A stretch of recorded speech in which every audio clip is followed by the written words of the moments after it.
equipistas, é com muita alegria e satisfação que estamos aqui lançando o programa Papo de Equipista. E para estrear esse programa, nada mais, nada menos, nós convidamos o grande Frei Arthur, conselheiro espiritual da província Leste 1, Rio de Janeiro, Espírito Santo, com quem eu tive a oportunidade, eu e meu marido, de participarmos de um retiro maravilhoso, e essa oportunidade vai ser ímpar para nós conhecermos mais do pensamento e das orientações que nós equipistas podemos assimilar para melhor participarmos desse movimento tão grandioso, tão maravilhoso, que nos ajuda tanto no nosso crescimento espiritual conjugal. Boa noite, Frei Arthur, seja muito bem-vindo. Nós estamos aqui, eu, Bárbara Toledo e Sávio Bittencourt, somos casal formação do setor A Niterói. E eu gostaria já de inaugurar com uma pergunta. O que o senhor considera como ideal para uma reunião de equipe? Eu primeiro quero agradecer o convite que vocês fizeram do setor de Niterói, né, da província da região Rio 4. Queria falar que é um grupo imenso de casais que vão de Niterói até Cabo Frio e das Ostras, muito animados com o movimento, e o movimento tem uma grande expansão nessa região. Eu que participei dos EACRES da província toda, eu fico muito contente em saber como é que vocês, casais, estão animados a continuar esse movimento dentro dessa região do Rio de Janeiro, e eu fico muito feliz de saber que tem casais tão especiais e dedicados como vocês, que querem cada vez mais se aprofundar nessa dinâmica e nessa mística das equipes de Nossa Senhora, né? Falando a respeito da reunião de equipe, eu acho que a gente tem que se ater àquilo que é o fundamental da reunião, que é essa partilha, o partilhar, e que passa por algumas dimensões. A partilha da palavra, que ela é expressa através das orações litúrgicas que são feitas, né, com os casais e o seu conselheiro, o seu animador espiritual, né?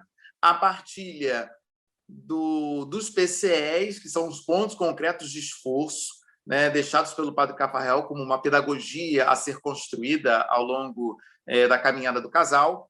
A partilha da vida, né, que se dá a partir da coparticipação, se dá através de eu fazer com que o outro entenda o momento que eu estou vivendo na vida junto com a minha família, com os meus familiares, e a partilha que é a partilha do tema, o tema proposto ao longo do ano e que é dividida em capítulos. Então, uma reunião formal é um lugar de partilha, é um lugar onde eu posso me dedicar a falar de mim, do que eu penso, do que eu rezo, do que eu vivo, da minha experiência com Deus, da minha experiência com o meu cônjuge, né? E como isso tem feito crescer na santidade não somente a mim, como o meu sacramento do matrimônio, como a minha filha, né? Então, eu acho que uma reunião de equipe é a reunião da partilha em todas as suas dimensões, né?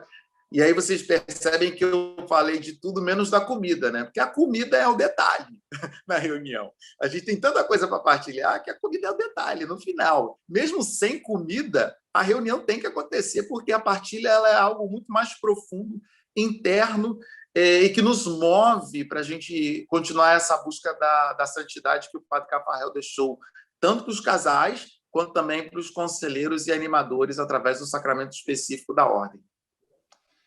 Arthur, o senhor é um pregador muito intuitivo e que usa muitas expressões coloquiais, com pitadas de humor e de emoção nos seus retiros em que o senhor prega, né?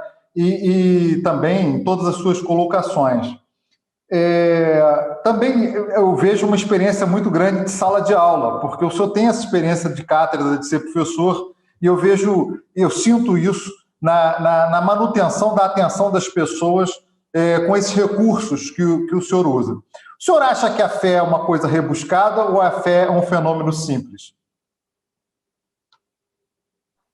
Olha, eu acredito que a fé é mais simples do que a gente imagina. E na simplicidade dela, a gente vai ganhando uma grandeza e uma magnitude que a gente não tem noção.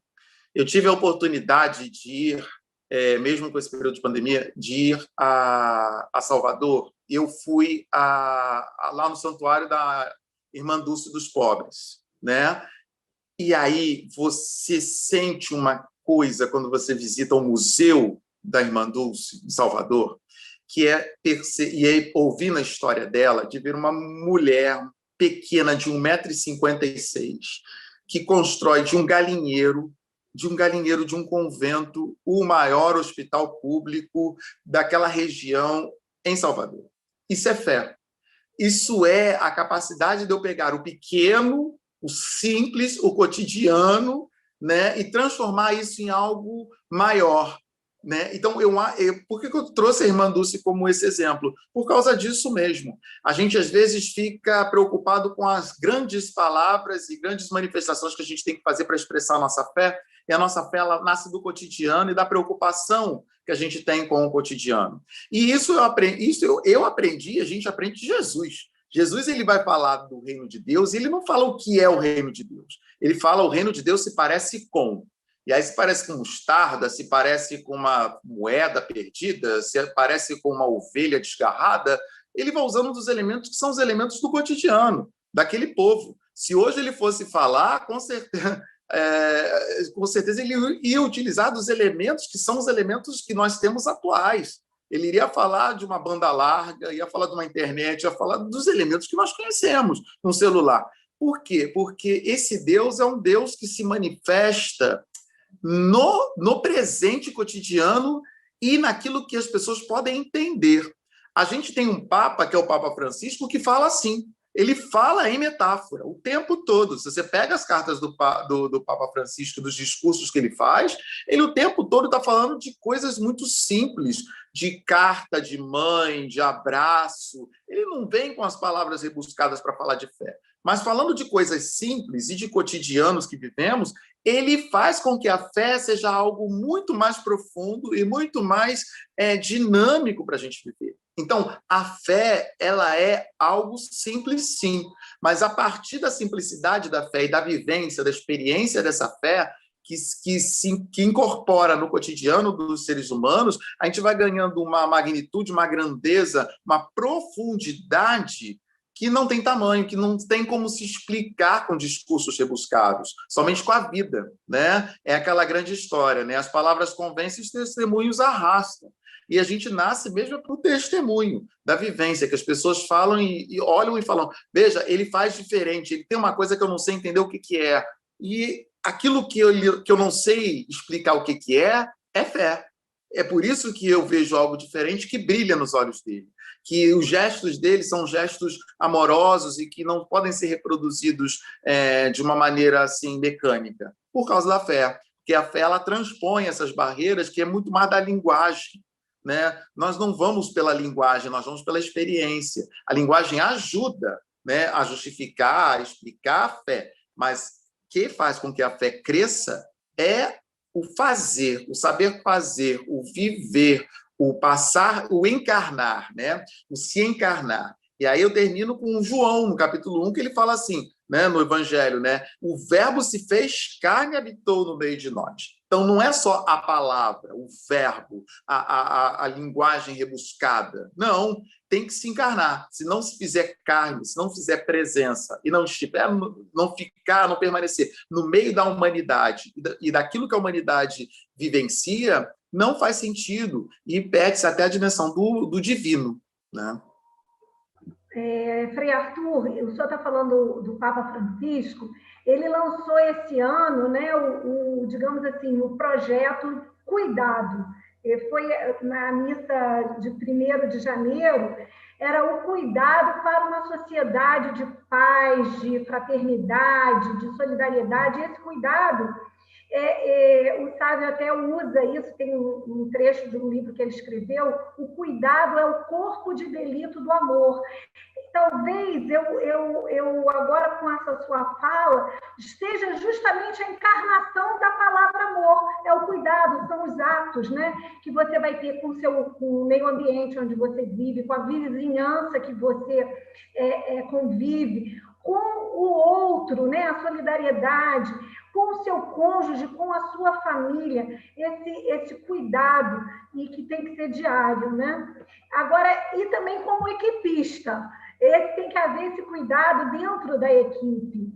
E aí eu pergunto ao senhor o seguinte, qual a razão de ser, na sua opinião, da preparação prévia, do tema de estudo para aquele mês, né? As pessoas, esse cuidado também de nós prepararmos o tema de estudo para a reunião da equipe. Se isso seria mais um protocolo, já tem os pontos concretos de esforço, agora mais essa preparação do tema, ou isso faz algum sentido, essa justificativa? Eu acho essa pergunta muito boa mesmo. E que é uma questão que, às vezes, a gente fica se debatendo à toa a respeito dessa questão de preparatória, de prévia, e para a reunião formal, que é o seguinte. A prévia é o pessoal do Nordeste chama preparatória de prévia, né? Que é a reunião anterior para você organizar a reunião formal, o tema, tudo isso, né? E que muitas vezes nós enxergamos como pura burocracia, preencher papel, e não é. A preparatória pensada dentro do movimento primeira questão é a dimensão de você cuidar de algo que é importante. Por exemplo, uma reunião formal. Vou dar um exemplo, como eu gosto de dar exemplos simples, né? Quando vocês estavam namorando Bárbara e Sávio, com certeza, quando estavam no namoro, quando o Sávio ligava e falava: Bárbara, meu amor, voa na sua casa às 5 horas da tarde, você se preparava. A Bárbara se preparava. Da mesma forma que quando a Bárbara falava: olha só, 4 horas a gente sai, o Sávio tinha que organizar a vida dele para poder estar ali às 4 horas. Isso aí é o cuidado de um com o outro. A gente se prepara para fazer as coisas, né? A gente se prepara para namorar, a gente se prepara. Natal. O que é Natal? Natal é preparação. Se você parar para pensar o que é o Natal, vai chegar, tenho que montar árvore de Natal, tenho que comprar presente, tenho que escalar aquilo outro, minha tia vai trazer a farofa, meu vizinho vai trazer o pernil. A gente tem a vida é preparatória. A vida é uma preparação, sempre para algo, e quando tem algo importante, a gente sempre se prepara. Agora, para Páscoa, a gente está vivendo a Quaresma, a gente se prepara para Páscoa, né? No Advento, a gente se prepara para o Natal. Por que a gente não se prepararia para a reunião formal, que é algo importante? Então, a preparatória, ela é até a valorização que a gente dá para se encontrar com o irmão mensalmente. Porque eu vou me preparar, a reunião, o lugar onde eu vou me encontrar, eu vou me preocupar se todos os meus irmãos entenderam o tema, né, anteriormente, se a pergunta estava bem feita, através das respostas que eles dão, né? Fala assim: olha, todo mundo respondeu assim, meio atravessado e saiu. Acho que não está bem entendido, acho que estudaram, mas não compreenderam o tema. Por exemplo, nesse ano tem 5 perguntas para trabalhar na reunião formal. Imagina, o casal às vezes pode passar por cima dessas perguntas e não ter tempo, e na preparatória, o conselheiro ele é capaz de, com o outro casal que está lá, o animador e o CRE, eles estarem lá. Olha, a equipe, todo mundo, a maioria não conseguiu responder a 4, não respondeu a segunda, a primeira. Vamos fazer na reunião, vamos botar um momento em que a coparticipação ela seja mais importante. Ou seja, a preparatória é a capacidade, no primeiro ponto que eu acredito, é a capacidade que eu tenho de valorizar o encontro com o outro. É o cuidado, como vocês estão dizendo mesmo, é o cuidado que eu tenho, porque eu não ofereço para o outro qualquer coisa. Eu quero que a reunião seja uma reunião potente, uma reunião em que todo mundo possa se expressar, e a partir das dificuldades que eu possa ir enxergando ou intuindo que se tenha, eu posso construir um ambiente de amorosidade, um ambiente de acolhimento, e mais do que acolhimento, hospedagem. Acho que a gente tem que aprender a ser hóspede dos outros, né? Tem uma autora que eu utilizo muito na UERJ como professor, que é a Isabel Batista, portuguesa, vocês moraram em Portugal, né? Portuguesa, da cidade do Porto, da Universidade do Porto, amiga minha pessoal, e ela fala assim, da pedagogia da hospitalidade. Eu tenho 2 livros escritos a respeito da pedagogia da hospitalidade, batendo bola com ela, porque é isso. A gente acha que hospedar é acolher, e não é. Hospedar é muito mais do que acolher. É também a gente saber receber o inesperado, porque um hóspede ele pode chegar na tua casa e falar: tem uma pasta de dente para me emprestar? E aí você fala: putz, pasta de dente? O outro nos atravessa com as demandas dele. Não é só receber, é fazer com que a diferença que o outro traz também seja algo importante para o meu crescimento, né? Então, eu preparo para poder hospedar o outro dentro da minha vida e eu ser hospedado pelo outro. Esse é um primeiro momento de preparatória. E o segundo é o seguinte: quando a gente tem uma preparatória anterior, eu estou falando de preparatórias para a reunião formal, né? Eu tenho a possibilidade de, quando não estou em pandemia, né, receber o conselheiro e o animador na minha casa, porque eu posso fazer a preparatória na casa do casal. E eu sempre utilizei esse momento de preparatória, eu vou a todas as preparatórias da minha equipe. Eu sempre utilizei a preparatória como possibilidade de eu conhecer cada vez mais a família da pessoa. Porque na preparatória eu vejo os filhos, eu vejo os netos, eu vejo a casa como é que ela está, se ela está bagunçada, se ela não está, mentira, estou brincando. Mas se a família me recebe, se ela não recebe, que é assim, eu ganho uma casa. O conselheiro ele deveria adorar a preparatória porque você ganha uma casa, né? A gente não tem família e ganha mais 7 famílias, 6 famílias nos casais, né? Eu tenho experiências de preparatórias em que o casal ele fala assim: hoje o meu neto falou que vem aqui porque sabe que quando o senhor vem eu faço pudim para o senhor comer. Acho ótimo, porque eu não tenho criança dentro de casa. Onde que eu vou entrar em contato com criança? Na casa de vocês. Então, a preparatória é a oportunidade que eu tenho de também me aproximar dos casais, eu conhecer a vida dos casais, os netos, me estabelecer vínculos. Então, às vezes, a gente fica com essa coisa da preparatória e de, é mais um protocolo, mais uma burocracia, tem que inventar uma reunião prévia à reunião formal, eu tenho que me preocupar com a pergunta do outro. E eu fico com esse lado e eu esqueço do outro lado que é tão bonito, que é o lado da acolhida, da hospedagem, de eu proporcionar ao meu conselheiro, ao meu animador, um lar para ele estar lá, porque ele não casou, porque ele é padre, ele é freira, ele é frei, e ele vai estar lá com os meus netos. Eu vou poder conversar coisas que eu não vou conversar na equipe, na frente de todo mundo, vou receber um conselho espiritual, ou seja, vou ter um padre delivery lá em casa, vou dar uma bênção lá numa imagem. A gente perde a oportunidade achando que é a burocracia. Eu acho que quem perde é o casal que não vê no pequeno detalhe de uma preparatória que vai calhar para ele no ano, 1 ou 2 vezes, a oportunidade de aproximação do conselheiro e também a possibilidade de eu promover aos meus irmãos, numa reunião de equipe, uma profundidade em alguns temas, alguns pontos do livro tema, que possam fazer verdadeiramente que aqueles sujeitos sejam elucidados, muitas vezes, por coisas que eles não conseguiram vivenciar no estudo entre os dois e que pode ser ampliado no grupo maior, que é o da equipe. Nós tivemos para esse ano a indicação do ponto concreto de esforço do retiro de casal, né, e como um ponto concreto de esforço do ano. É claro que isso ficou muito prejudicado em função da impossibilidade de estarmos juntos o tempo inteiro, mas vai chegar uma hora, as vacinas estão começando a ser dadas, a esperança é muito grande de que nós tenhamos uma imunização muito boa no Brasil. E então, quer dizer, nós temos a esperança de podermos fazer retiro esse ano ainda, mais para o final do ano. E às vezes eu encontrei muitos amigos, e eu mesmo, em uma fase da minha vida, tinha muita má vontade com retiro. Estou aqui me confessando publicamente. E depois que eu comecei a fazer retiro, eu vi como eu era tolo e como eu estava me privando de algo realmente bom. Eu queria saber qual a sua opinião sobre retiro, qual a importância desse ponto concreto de esforço para os casais, seja na sua vida pessoal, no seu relacionamento íntimo, né, no seu acerto, como na sua vida espiritual, no seu caminho para a santidade. Eu vou começar falando do retiro, falando do Padre Cafarel. A gente sempre tem que lembrar que o Padre Cafarel nunca quis criar as equipes de Nossa Senhora. O que ele queria era casas de oração. Ele estava preocupado com a vida espiritual das pessoas. E o que aconteceu foi que Deus atravessou o plano dele com os casais.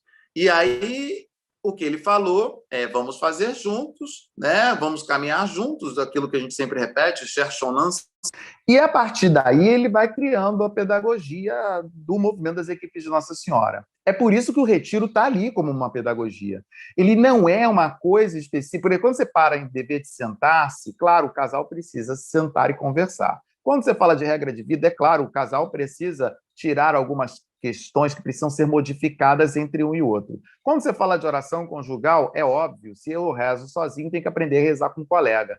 Aí você vem com o retiro. Retiro parece que é a tartaruga em cima da árvore. Ninguém sabe quem colocou o retiro dentro do movimento. A gente não sabe como uma tartaruga sobe em cima de uma árvore. Alguém colocou ela lá, né?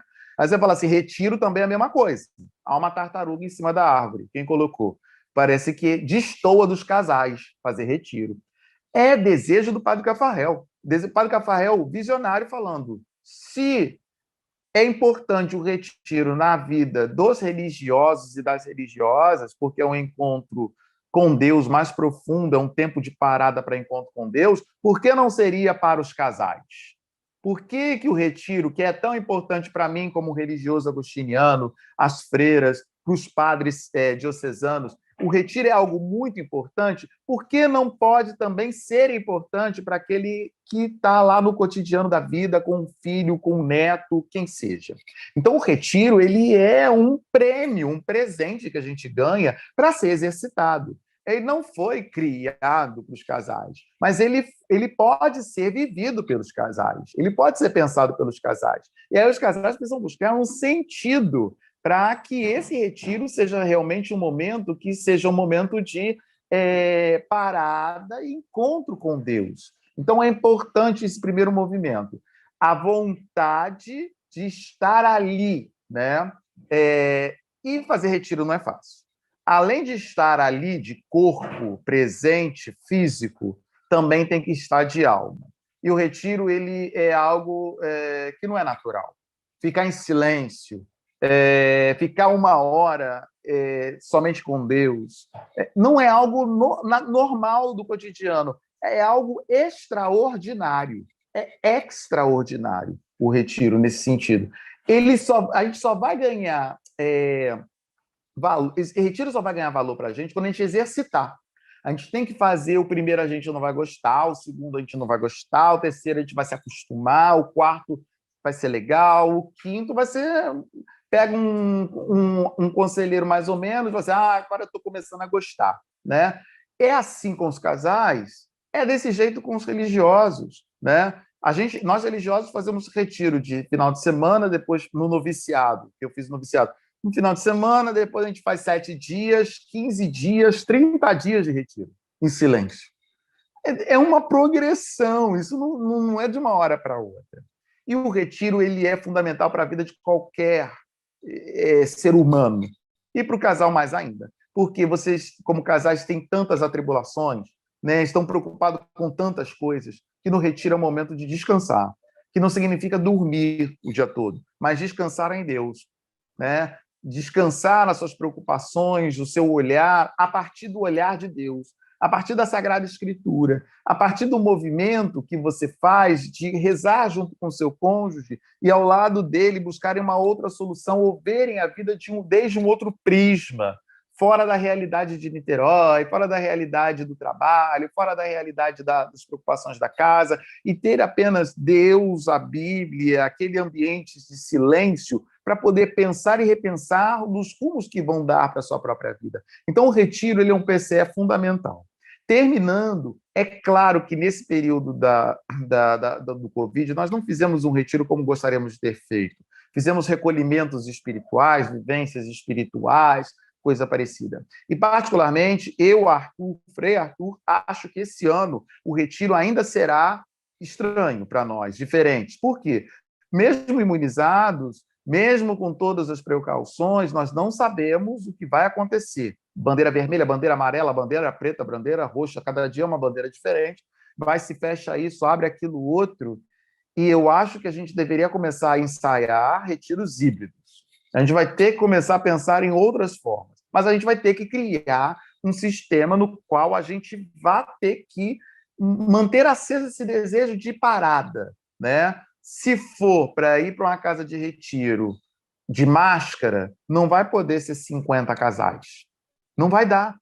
né? Pelo distanciamento ou coisa parecida. E aqueles que não vão fazer naquele momento, que momento irão fazer? Ainda temos muito que conversar a respeito disso, mas eu acho que a Covid ou qualquer outra coisa não pode nos impedir do desejo e da vontade de fazer o retiro, de fazer esse momento de parada, de encontro com Deus profundo e de aproximação dos cônjuges diante de Deus. Porque eu acho que esse é o grande e a relevância maior quando a gente pensa em retiro dentro das equipes de Nossa Senhora. Maravilha! Quem sabe até um retiro que seja propor um casal ir para um lugar determinado, ele escolhe, e dali ele ouvir as palestras, responder as perguntas, enfim, seria também uma forma, de repente, segura, ou com a sua equipe, só a equipe, de repente, né? São ideias que... O ideal é o setor, mas, se não for possível, a equipe poderia, com seu conselheiro espiritual, fazer esse retiro, que aí seria mais fácil você encontrar uma localidade, um lugar que pudesse acolher 7 casais. Perfeito! Eu acho assim, essa ideia que você está falando, Bárbara, eu acho perfeita. Não, eu acho que há o ideal. O ideal seria o setor fazer o retiro. Mas, às vezes, o ideal não dá para ser vivido. A gente vai viver o real. Existe o ideal e o real. O real, às vezes, então, vamos a nossa equipe fazer o retiro? O conselheiro, ele vai, e é muito mais fácil juntar numa casa de retiro imensa, grande, né? 7 casais, e aí tem um espaçamento maior, né? Distanciamento físico maior, do que juntar 40 casais. Eu acho que a gente não pode arranjar desculpa, né? A gente tem que ser criativos. E as famílias são criativas. Quando falta dinheiro na casa de vocês, olha, cortam um dobrado. Quando falta carne, falta comida, vocês inventam um ovo mexido, pegam um negócio, já inventam. Gente, criatividade é com vocês. Então, acho que essa criatividade tem que ser utilizada nesse momento de retiro. E não tem ali algo que seja impeditivo para que a gente possa utilizar de criatividade. A gente tem que manter uma certa regularidade e um padrão dentro do movimento. Mas eu acho que essa liberdade também ela tem que ser criada de acordo com o tempo que a gente vive. Então, eu acho que o retiro tem que ser pensado. Eu já ouvi gente no EAC, nos EACs da vida aí que eu participei, tipo assim, para que escolher o PCR retiro se a gente não pode fazer o retiro todo mundo junto porque tem um Covid? Eu falo assim, que bom que escolheram PCR retiro, porque aí eu vou ter que ser criativo para inventar um retiro que atenda a demanda mesmo com Covid. Então aí o movimento está falando assim, seja criativo, meu filho. Vamos construir algo junto, vamos transformar isso aí em algo diferente, né? Adorei a ideia, tipo assim, pega o material e o casal vai escolher um lugar e de lá assiste as palestras e vai, assim, estou aceitando sugestões. Eu acho que quanto mais sugestões e construção coletiva nós fizermos, vamos sair ganhando todos nós e vamos cumprir esse PCE que é importante para os casais, para o conselheiro, para o movimento como um todo. E esse material pode ser o mesmo, pode ser unificado partindo, né, da província, quer dizer, da super-região, enfim, orientado. Eu gostaria de fazer uma outra pergunta para o senhor. Eu tenho mais 2, viu, sabe? Que eu sou muito perguntadeira.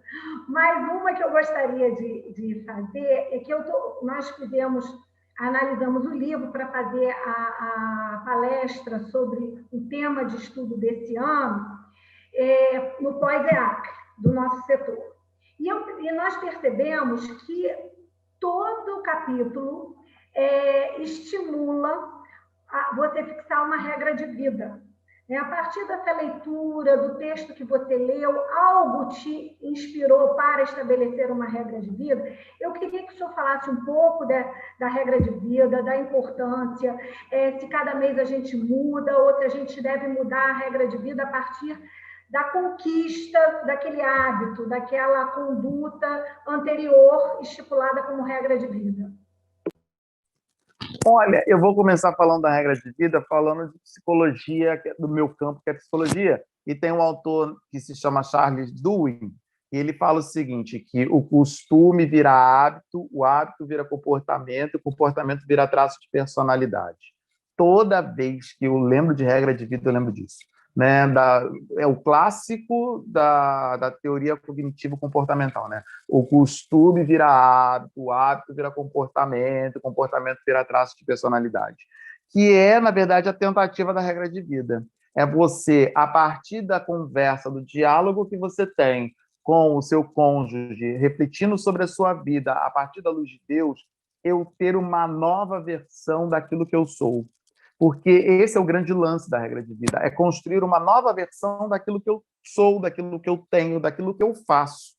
Não é, tipo assim, mudar a personalidade como um todo, mas eu, dentro da minha personalidade, com os meus caracteres, eu ser capaz de apresentar o melhor que eu posso ser dentro daquilo que aparece como dificuldade. É um costume que acaba atrapalhando, porque virou hábito, e esse hábito não ajuda ninguém a crescer dentro da casa, do relacionamento. Então, eu mudo o meu costume para criar um novo hábito, e esse hábito, de tanto eu regularmente realizá-lo, acaba fazendo parte de um comportamento, de um traço da minha própria personalidade. Então, a regra de vida, tem que ser uma meta possível. Também não dá adianta assim, eu vou, sei lá, a regra de vida é... E também tem que pensar que tipo de regra de vida que é. Minha regra de vida é ganhar R$1 milhão. Putz, regra de vida de R$1 milhão, para quê? A pergunta é meio tonta. Então, o que é a nova versão? Eu dou conta de fazer isso? Porque tem muita gente que começa, escolhe uma regra de vida e fica 1 mês, 2 meses, 3 meses, 4 meses, 1 ano, e fala assim, partilha dentro da equipe formal. A minha regra de vida é essa, né? Faz 1 ano que eu estou com essa regra de vida. Então, coleguinha, está na hora de mudar a regra de vida. Porque você precisa mudar uma coisa antes dessa regra de vida para alcançar essa regra de vida. Porque às vezes você fala assim, eu preciso ser paciente, e eu não estou conseguindo ser paciente.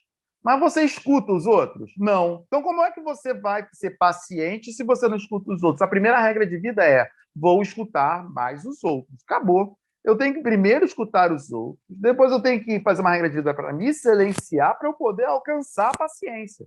Então, se a minha regra de vida não está funcionando, eu tenho que parar. Olha, está faltando alguma coisa anterior para ser trabalhado dentro de mim, para eu depois escolher isso como regra de vida. Né? Então, isso também é algo que tem que ter a sensibilidade da pessoa que está fazendo essa regra de vida. Também não é aconselhável mudar a regra de vida toda hora também. Mudei hoje, amanhã, ou tipo, não está dando certo essa, vou mudar para outra. Eu acho que aí vai prevalecer o bom senso, né? Pensar, por que eu não estou alcançando essa nova versão de mim? O que falta de ferramental para que isso aconteça? E eu ter a perseverança. Se não tiver perseverança, não tem como continuar qualquer regra de vida. E uma regra de vida que fale de relacionamentos, né, gente? Não uma regra de vida que fique falando de coisas materiais. As coisas materiais é assim, buscar a Deus, a palavra de Deus, e tudo demais virá em acréscimo. Eu acho que é a possibilidade da gente ser melhor enquanto pessoa. E se a gente muda pessoalmente nas nossas relações, com certeza as relações de trabalho, as relações financeiras, as relações materiais também vão mudar.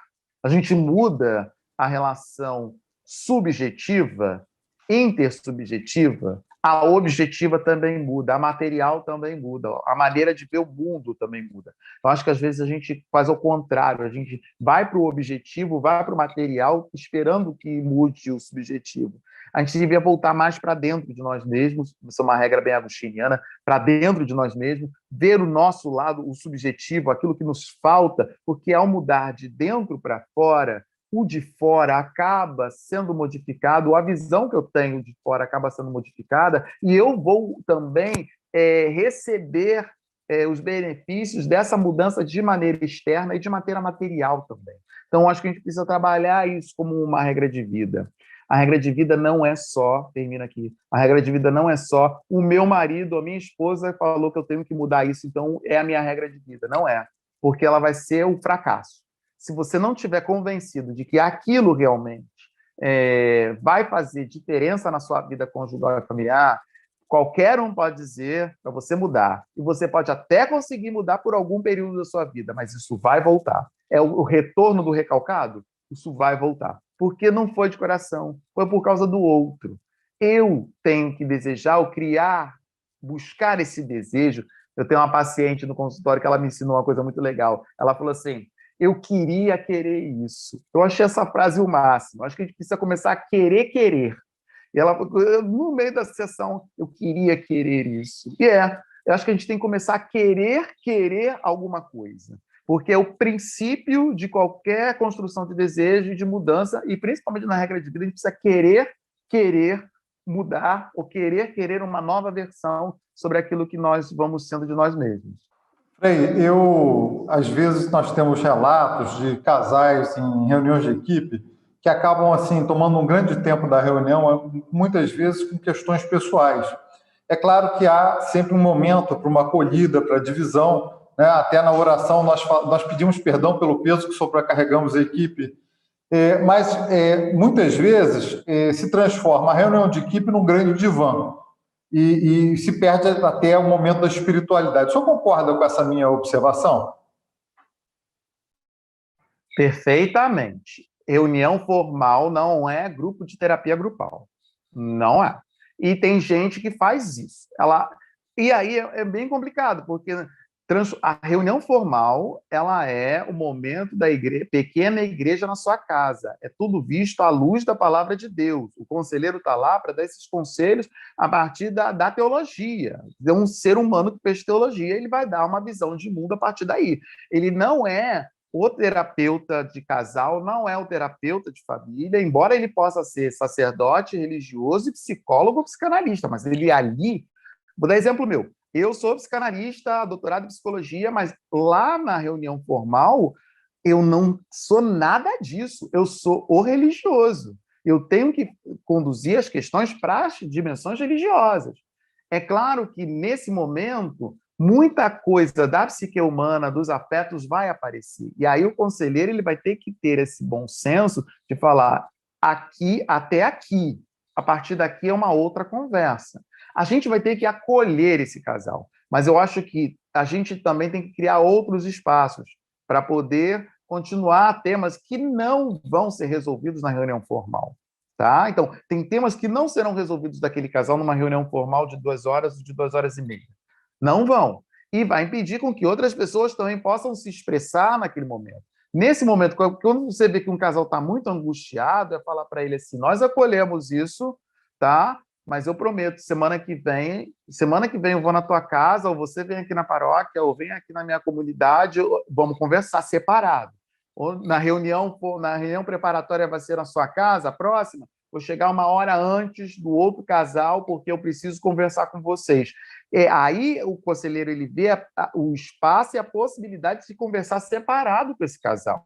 Porque também não é só falar, também tá bom, você está com problema seu, procura um psicólogo. Não. Às vezes ele precisa de um aconselhamento, mas com a propriedade e com um tempo que na reunião formal não vai se dar. Então, tem esse elemento. Os casais precisam perceber que a reunião formal ela não é uma sessão de terapia grupal e que não vai ser dado aos sujeitos as soluções dos seus problemas. Depois, outro ponto às vezes a gente traz para a reunião formal coisas que são do fórum íntimo para a gente ter cúmplices. E eu morro de medo disso. Né? Seja assim, eu falei para ela ou eu falei para ele que ele devia agir assim. Vocês não concordam com isso? Eu corto logo aí. Nós não concordamos com nada. Porque isso aqui não é o fórum da decisão do tipo, fico do lado da mulher, fico do lado do homem. Não é tribunal. Senão eu fico que nem Salomão, fica assim, eu tenho uma criança, esse é meu filho, vou cortar no meio. Não é tribunal, não posso decidir pelo marido ou pela mulher, cortar no meio. Não é momento de falar ali, né? Você está certo, ele está errado. A gente acolhe o que você está trazendo, essa sua angústia, mas vamos partilhar todo mundo e vamos dizer uma palavra de otimismo para você continuar. Mais tarde vamos conversar separado. Eu acho que aí entra o papel do conselheiro ou animador. Ele tem que, não que ele vai conduzir o momento da partilha, mas ele é capaz de fazer o corte epistemológico da construção desse espaço de conhecimento que é também a reunião formal. Fala assim, olha, aqui não cabe, vai caber em outro momento. Né? Esse agora é para fazer isso. O que podemos falar para você é X, Y. Né? Mas também ele tem que assumir, quando ele corta, nesse momento, que ele vai retomar isso separadamente. Não adianta falar, não vou discutir isso agora, não vou discutir nada. Não, eu vou discutir, isso aí não está legal, vamos escolher um outro momento que eu vou conversar com vocês. E a equipe ser madura o suficiente para poder dar o suporte, que é o suporte da oração, o suporte emocional, o suporte da acolhida, que tem uma outra autora que estava dando uma palestra sobre empatia, e ela falava assim, às vezes, o mais importante não é a resposta que eu dou para a pessoa quando ela tem um problema, é eu ser capaz de compartilhar com ela o não saber a resposta do problema. Sabe? É aquele momento que a gente pensa, às vezes, quando a gente vai no enterro, quando alguém perde um parente querido, a gente não tem palavra para falar, a gente só fala assim, eu estou aqui, vou ficar do teu lado. E saber que tem alguém do teu lado passando por essa dificuldade já ajuda bastante, que te tira de um desamparo, te tira de um ambiente ali, que é um ambiente angustiante. Então, não é lugar de terapia grupal, não é lugar de divã, ali é lugar de oração, ali é lugar de testemunho, né? O testemunho de um casal em relação ao mesmo problema do outro. Ali é um momento em que eu acolho afetivamente o meu irmão, mas eu não vou dar soluções, eu não vou dar respostas. Eu posso ajudá-lo a dar pistas para ele pensar, mas eu não posso falar é isso, é aquilo outro, eu não posso tomar posicionamento, você está certo, você está errado. Não é um tribunal. Ali é o lugar da partilha. E nessa partilha, claro, a gente vai até falar, eu já passei por isso, sabe, isso não é legal, ou, poxa, que coisa, sou solidário a você, né? A gente conversa depois lá fora, depois na hora do café, vamos conversar aqui no quintal, na sacada do apartamento, mas senão a gente acaba transformando esse lugar, que é o lugar da espiritualidade, em um outro lugar da vivência dos afetos, e que você não vai ter alguém, talvez, ali, para dar respostas e amarrar aquela situação. Fica aberto, o sujeito fica com a ferida exposta e ele sai insatisfeito. E ainda sai falando mal da gente, viu? Sai falando mal do grupo, que o grupo não o acolheu, ou que o grupo não foi capaz de resolver o problema dele. Mas nós não estávamos ali para resolver o problema. Estamos ali para dar suporte para que ele, ou os autores falam, tem os autores que falam que a gente deveria ajudar o outro a ajudar a si mesmo. Então, talvez ali seja o lugar onde eu posso ajudar o outro a ajudar a si mesmo. Quem tem que se ajudar é a pessoa. O que eu posso fazer é ajudar ele a se ajudar, mas eu não posso resolver a questão por ele. Isso o terapeuta não vai fazer, e muito menos o conselheiro vai fazer, e muito menos o casal responsável de equipe. Mas a gente vai poder dar suporte para que ele possa aguentar esse momento, o suporte para ele poder atravessar essa dificuldade, e a partir daí ele ter ferramentas de discernimento, oração, acolhida, para ele tomar as decisões que ele precisa tomar e se responsabilizar por elas ao longo da sua caminhada, né? Enquanto família, enquanto cônjuge nesse mundo. A Bárbara vai fazer agora a última pergunta e depois eu encerro e dizer para o senhor que está sendo uma abertura com chave de ouro do nosso podcast hoje, Papo de Equipista. Bárbara, pode fazer. Bom, a pergunta que eu ia fazer para finalizar está até no capítulo 1 do livro, né? Como eu posso convencer outros casais a virem participar do movimento? O senhor recomendaria algum aspecto do nosso carisma, uma fala do padre Henrique Rafael, para a gente poder chamar, que seria assim, um atrativo para chamar outros casais? Eu acho que o maior convite que nós podemos fazer é o nosso próprio testemunho. Testemunho de casal, equipista, dentro da paróquia, nas relações que nós temos com os nossos filhos e na vivência que nós temos no mundo, né? Como dizia o padre Cafarel, né? Se a equipe formar robustos apóstolos para a sociedade contemporânea e apóstolos cristãos, já fizemos o nosso trabalho. O padre Cafarel fala numa carta mensal na década de 1960. Então, eu acho que é isso. O movimento ele tenta formar robustos apóstolos cristãos para viver os problemas da sociedade, porque os apóstolos enfrentaram os problemas daquele tempo, daquela sociedade. E é isso que a gente faz. Outro ponto também que a gente precisa fazer é falar a verdade com doçura. Por que eu estou falando isso? Falar a verdade com doçura sobre o movimento. Porque quando a gente quer trazer alguém para o movimento, a gente fala assim, não, o movimento ele é super tranquilo, só tem uma reunião, não precisa fazer nada, dividiu comida, é super legal. E não é isso. A pessoa ela chega, ela se decepciona, porque tem TCE para fazer, tem retiro, tem reunião formal, tem informal, tem missa. Aí você fala assim, PROCON, né? Chama PROCON. Você me vendeu uma coisa e eu tenho que fazer outra coisa. Cara, você não leu a parte de baixo que tinha a letra pequenininha. Não, olha só, não vou me enganar ninguém. Também não precisa chegar e falar assim, olha só, o movimento é exigente, porque o padre Cafarel disse, seu amor exigente me edifica. Então a gente tem que fazer oração, tem que fazer retiro, tem que ir para a missa, tem que fazer aquela coisa. Esse verbo tem que me irrita profundamente. Assim, tem que, não existe o verbo tem que, né? Senão a gente vai de um extremo para outro. A gente fala que não é quase nada, ou largue a sua vida para viver o movimento. Não, fale assim, tem reunião, mas demora 2 horas, mas é divertido. A gente tem que sempre falar a verdade, mas com amorosidade. E sempre falar o que você sente quando vive essa experiência. Olha, eu vou para uma reunião formal, ela demora 2h30. Nossa, mas é muito bom, cara. Sabe por quê? Porque eu posso falar, lá eu converso com outra pessoa, a gente reza para Nossa Senhora, a gente tem um conselheiro delivery que está lá tirando nossas dúvidas, aí eu tenho um livro, sabe? Tem que ir na noite de oração todo mês. Sim, mas na noite de oração, aí o que acontece é que a gente vai, reza, encontra o colega, o amigo, no final tem um bolo, a gente come bolo, aí a gente troca figurinha, né? Aquela coisa. Mas tem retiro, mas aí significa que a gente vai para outro lugar, aí a gente pode fazer carona solidária quando acabar o Covid, e aí a gente fica mais amigo, mais próximo do outro. A gente pode apresentar aquilo que parece trabalho e dá trabalho, mas pode falar, veja como é que eu sou feliz fazendo isso, né? Veja como eu sou feliz fazendo... isso faz sentido para mim. Se você não demonstrar no seu testemunho que aquilo que você faz tem sentido para você, na sua vida, você não atrai ninguém para fazer parte do movimento. Então, eu acho que isso são dicas que eu estou dando e que pode ajudar a sairmos dessa patinação que muitas vezes acontece na hora de convidar casais e conselheiros também. Porque também a gente vai fazer a informação para os conselheiros e falar, não, padre, é só uma reunião por mês, é rapidinho. Não é. O conselheiro ele é equipista.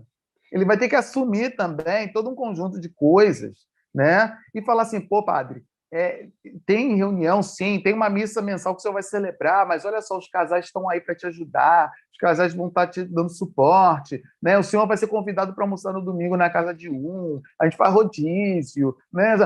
Cara, você tem que falar, é legal, né? Isso dá trabalho, mas vale a pena viver esse trabalho. Então, eu acho que esse é um grande lance para a gente fazer essa expansão do nosso movimento. Santo Agostinho, termino mesmo com Santo Agostinho. Santo Agostinho fala assim, não se ama nada daquilo que não se conhece. Se eu não conheço, eu não amo. Então, como é que eu posso fazer com que outra pessoa ame o movimento se eu não dou a conhecer os benefícios que esse movimento tem para a minha própria vida? Então, na minha vida, ele vendo, poxa, dá trabalho, mas eles estão tão felizes, estão tão unidos, se vestem de laranja e acham que laranja é bonito. Deve ter alguma coisa estranha nesse lugar, né? Ou seja, e aí ele vai começar a conhecer e aí ele vai começar a amar. Então, eu acho que não se ama nada que não se conhece. Então, a gente precisa conhecer para amar. E mostrar que esse conhecimento daquilo que eu amo faz bem para mim, para minha família, para a sociedade, e pode ser ofertado para o outro, é o melhor movimento que a gente pode fazer vamos dizer assim, de expansão do movimento em qualquer lugar onde a gente se encontra. E fica também um gostinho do Papa Francisco, que quer uma igreja em movimento, uma igreja da porta da igreja para fora. Né? Eu acho que a equipe também tem muito a responder a partir dessa sua orientação. Eu queria agradecer enormemente ao Frei Arthur por essa generosidade.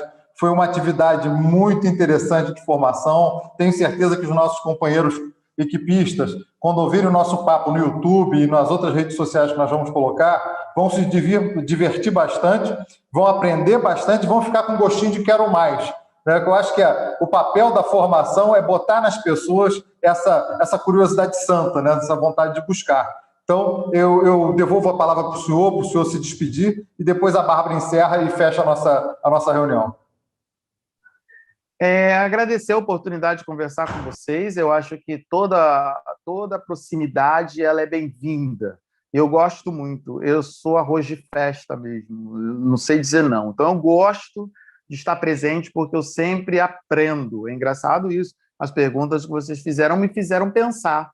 E aí eu saio inquieto, que é uma característica de todo agostiniano, ser inquieto.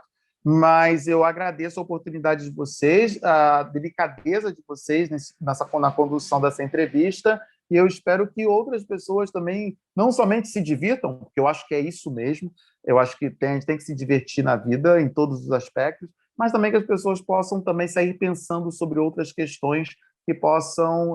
que na verdade, esse momento de podcast, de entrevista, de conversa, não seja para respostas que as pessoas tenham e que eu dei as respostas. Não, seja motivo para elas criarem outras perguntas, porque o que move o mundo não são as respostas, são as perguntas.